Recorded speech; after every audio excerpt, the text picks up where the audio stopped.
saya Ibu Nita Hasnata SAK MEAK yang telah memberikan kesempatan kepada kelompok kami untuk melakukan presentasi hari ini. Perkenalkan, kami dari kelompok Bravo. Saya Sahara selaku moderator dan ditemani dengan rekan-rekan saya yaitu Tirta Ayu Fadila Ningrum, Selviana, Ririn Andriani, Muhammad Ronald, dan Asep Muhaimin.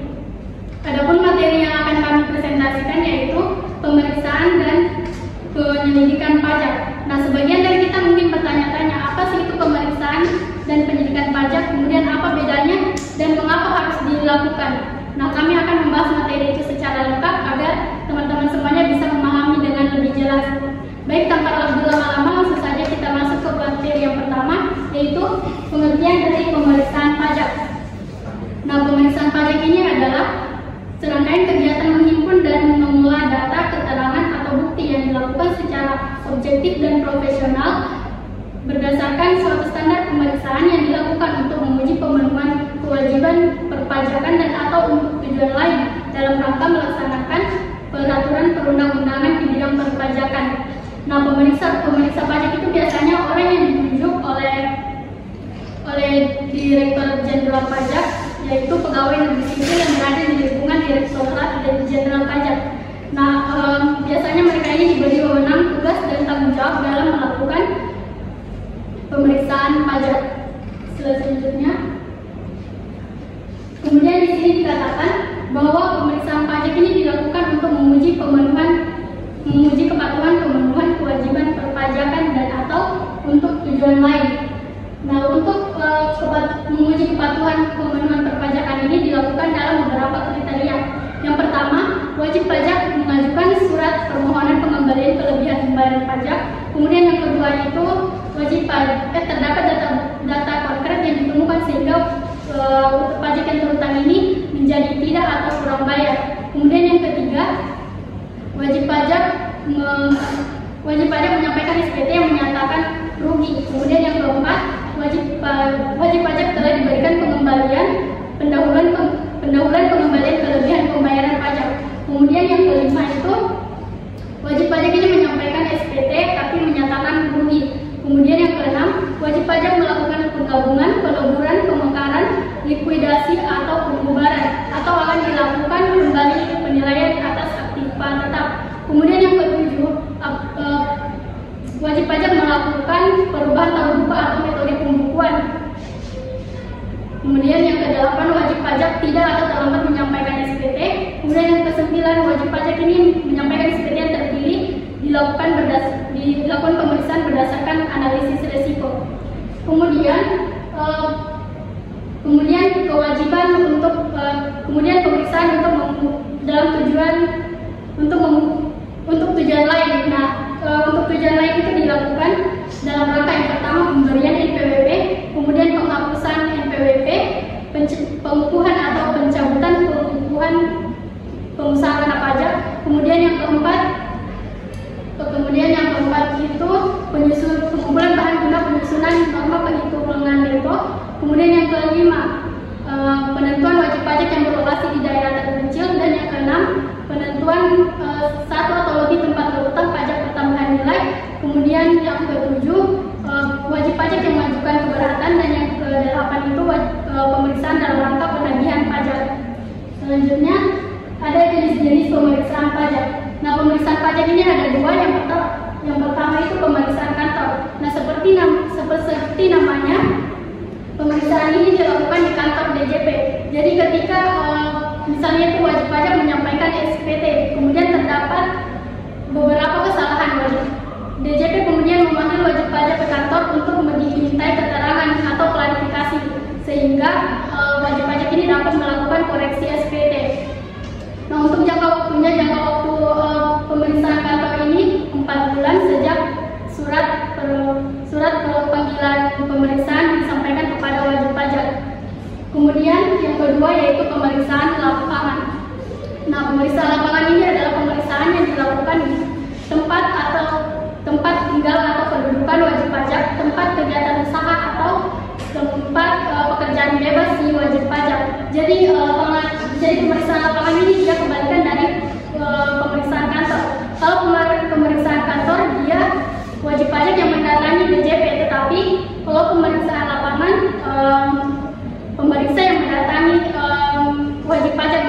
kediamannya. Adapun pemeriksaan lapangan untuk jangka waktunya itu 6 bulan, itu sejak surat pemeriksaan lapangan diberitahukan kepada wajib pajak. Nah, mungkin itu saja dari saya. Materi selanjutnya saya persilakan kepada rekan saya, yaitu Tirta Ayu Fadila Nurul. Saya akan melanjutkan materi tentang jangka waktu pemeriksaan pajak. Yang pertama itu pengujian lapangan 6 bulan. Nah, pengujian dimaksud ini seorang pemeriksa pajak mendatangi langsung tempat usaha dari wajib pajak tersebut dan juga tempat tinggal tersebut. Mulai sejak awal perintah pemeriksaan SPP, yaitu diterbitkan oleh otoritas pajak dan dapat diperpanjang jika memiliki alasan yang jelas dan logis. Terus kantor peraturan. Nah, pemeriksaan pajak ini berbeda dengan yang kemudian di lapangan, yang dimana wajib pajak inilah yang langsung mendatangi kantor pajak tersebut dengan membawa dokumen-dokumen yang sekiranya diperlukan dalam pemeriksaan pajak. Nah, perpanjangannya ini dapat dilakukan, tetapi jika memiliki alasan yang jelas, sah, dan juga sesuai dengan peraturan yang berlaku. Nah, PAH dan pelaporan itu setelah selesai melakukan pemeriksaan pajak ini, yaitu langsung membuat laporan hasil pemeriksaan atau LHP dan kemudian menerbitkan SPHP. Yang SPHP ini tidak memiliki jangka waktu tertentu, tetapi namun pada umumnya ini pemeriksaan pajak ini akan melakukannya sesingkat mungkin atau segera mungkin dalam menerbitkan SPHP. Nah, yang selanjutnya syarat memenuhi pemeriksaan pajak. Yang pertama itu telah mendapatkan pendidikan atau pelatihan teknis yang cukup memiliki keterampilan sebagai pemeriksa pajak. Pelatihan tersebut harus memiliki pengetahuan yang memadai mengenai tentang peraturan perpajakan dan keterampilan untuk melakukan evaluasi terhadap laporan keuangan dan dokumen lain dalam perpajakan. Nah, yang kedua itu taat terhadap berbagai ketentuan peraturan perundang-undangan di bidang perpajakan. Seorang pemeriksaan pajak harus selalu mengikuti dan mematuhi seluruh peraturan dalam sistem perpajakan yang berlaku. Karena pada ini kayak seperti contohnya untuk kita yaitu wajib pajak. Karena kalau seorang petugas saja tidak mematuhi aturannya, taat aturan, maka wajib pajak pun bahkan tidak bisa percaya oleh petugas tersebut.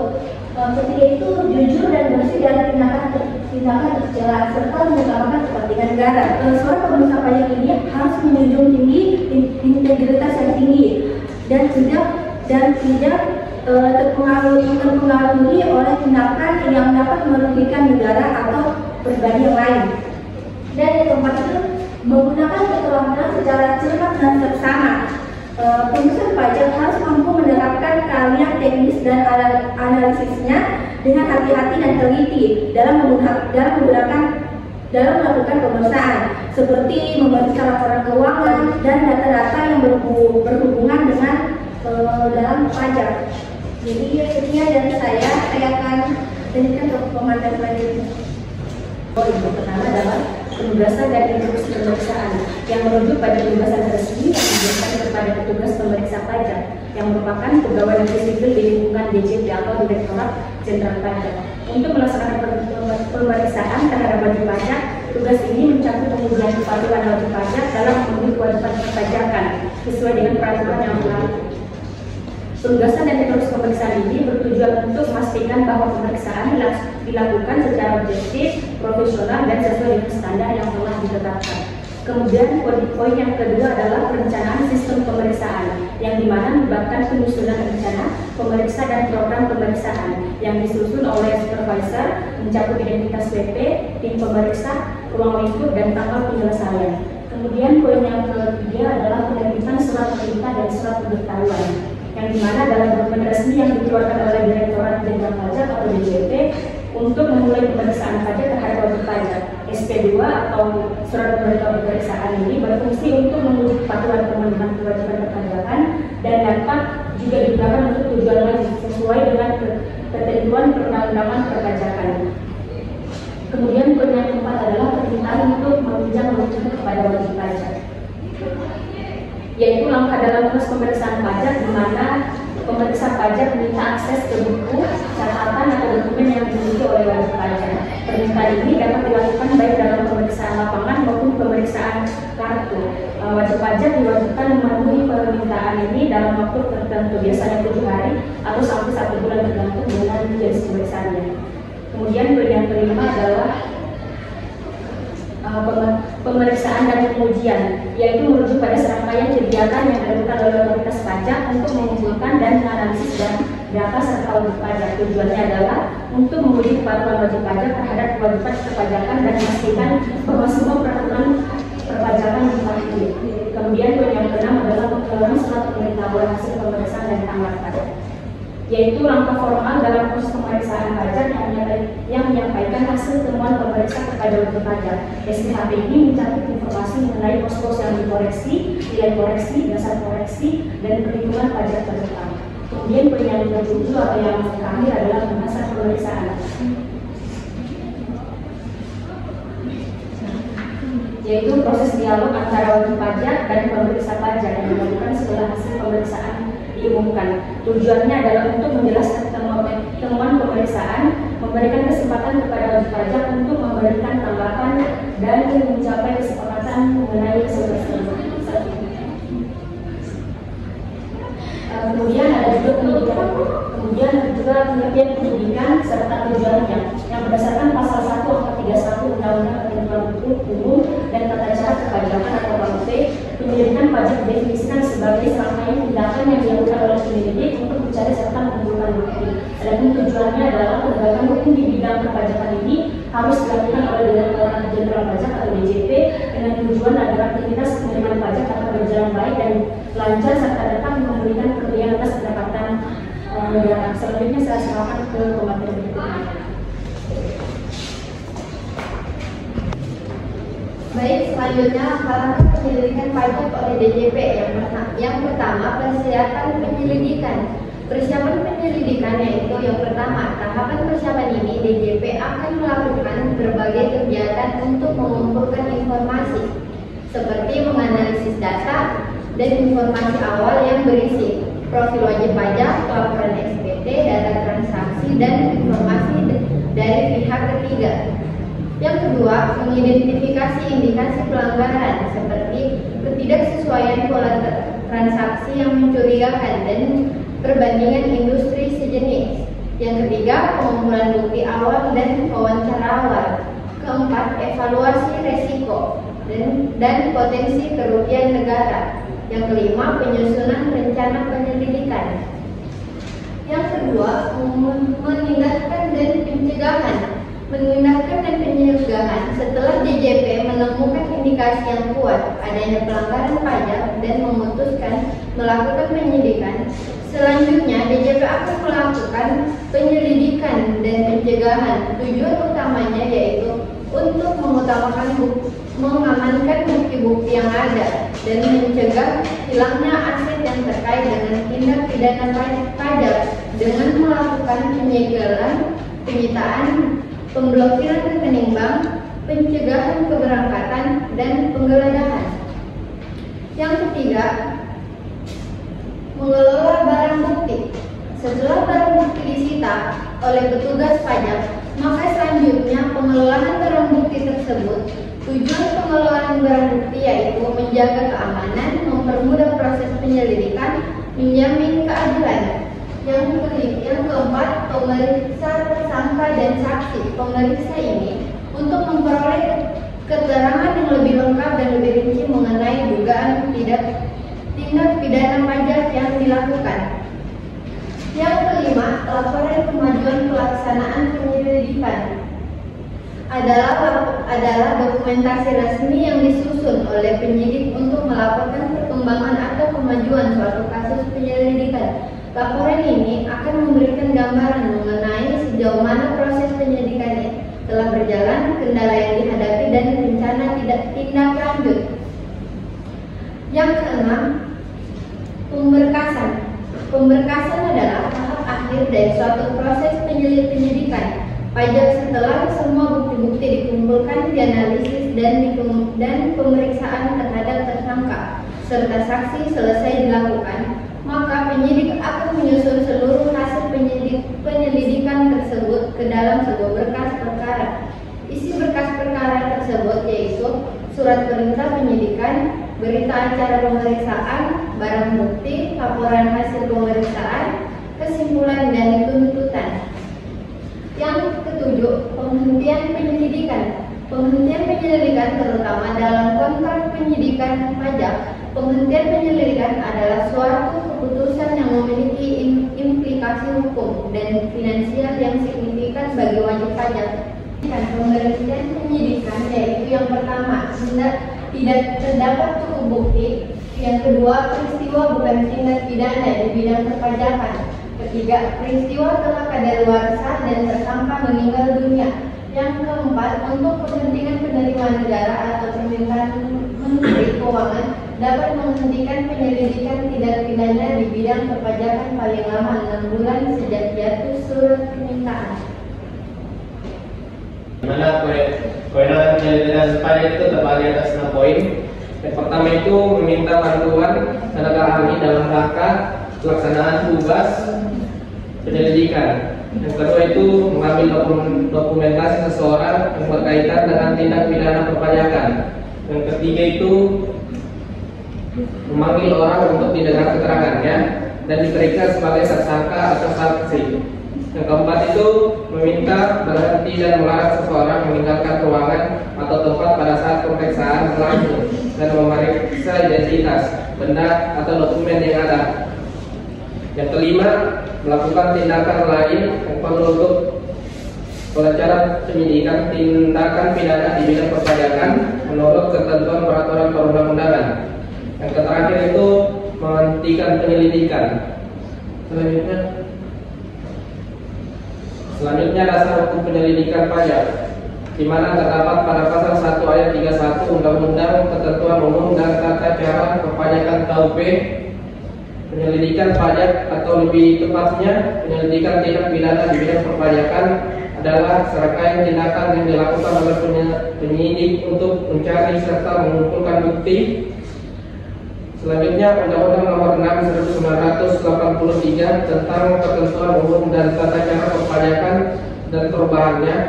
Terakhir dengan Undang-Undang Penyidik, Undang-Undang Harmonisasi Peraturan Perpajakan atau Undang-Undang HPP. Baik, selanjutnya saya serahkan ke pemateri selanjutnya. Itu ada sanksi wajib pajak tidak melakukan pemeriksaan dan penyelidikan. Bisa teman-teman lihat di sini bahwa di sini ada 2 sanksi. Jadi yang pertama itu ada sanksi pidana. Jadi sanksi pidana itu adalah keseluruhan dari peraturan-peraturan yang menentukan perbuatan apa yang dilarang dan termasuk ke dalam tindak pidana serta menentukan hukuman apa yang dapat dijatuhkan terhadap yang melakukannya. Contohnya, misalkan ada seorang wajib pajak, dia ini memiliki perusahaan, namun dia tidak melakukan kewajibannya untuk melakukan pemeriksaan dan penyelidikan yang telah ditetapkan oleh otoritas pajak. Meskipun pihak dari otoritas pajak ini telah memberikan peringatan dan kesempatan untuk melakukan pemeriksaan, akan tetapi si wajib pajak ini tidak melakukan penyelesaian dan tidak melakukan perpajakannya sesuai dengan ketentuan yang berlaku. Ini berdasarkan Undang-Undang Nomor 28 Tahun 2009 tahun 2007 tentang ketetapan umum dan tata cara perpajakan. Nah, yang kedua itu ada sanksi administrasi. Jadi sanksi administrasi itu adalah alat kekuasaan yang bersifat hukum publik yang dapat digunakan oleh pemerintah sebagai reaksi terhadap atas ketidakpatuhan terhadap kewajiban yang terdapat dalam hukum administrasi. Nah, jadi jika seorang wajib pajak itu tidak melakukan pemeriksaan dan penyelidikan, dia itu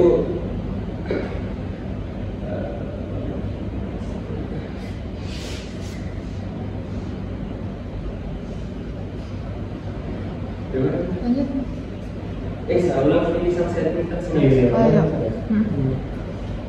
Jadi yang kedua itu ada sanksi administrasi. Sanksi administrasi itu adalah alat kekuasaan yang bersifat hukum publik yang dapat digunakan oleh pemerintah sebagai reaksi terhadap atas ketidakpatuhan terhadap kewajiban yang terdapat dalam norma hukum administrasi negara. Nah, jadi jika ada seorang wajib pajak tidak melakukan pemeriksaan dan penyelidikan dalam jangka waktu yang sudah ditentukan, maka wajib pajak ini akan dikenakan denda administrasi. Denda ini tuh berupa persen tertentu dari jumlah pajak terutama. Contohnya, ketika wajib pajak ini tidak melakukan pemeriksaan, dia akan dikenakan denda 2% per bulan dan dengan jumlah pajak yang dibayar dengan jumlah maksimum 48%. Ini berdasarkan Undang-Undang Nomor 6 Tahun 1983 tentang tata cara umum dan tata cara perpajakan yang telah diganti dengan Undang-Undang Nomor 6 Tahun 2009. Mungkin itu saja yang bisa saya jelaskan. Lebih dan kurangnya saya minta maaf. Assalamualaikum warahmatullahi wabarakatuh. Baik, itu dia presentasi dari kelompok Bravo. Bagi teman-teman yang ingin bertanya, kami persilahkan di kolom komentar. Kata-kata hari ini fisik bisa dirubah, materi bisa dicari, tapi yang penting dari pajak sulit dihindari. Bravo nih bos. Baik, sekian dari kelompok Bravo. Kami akhiri dengan ucapan wabillahi taufiq wal hidayah. Wassalamualaikum warahmatullahi wabarakatuh. Amin.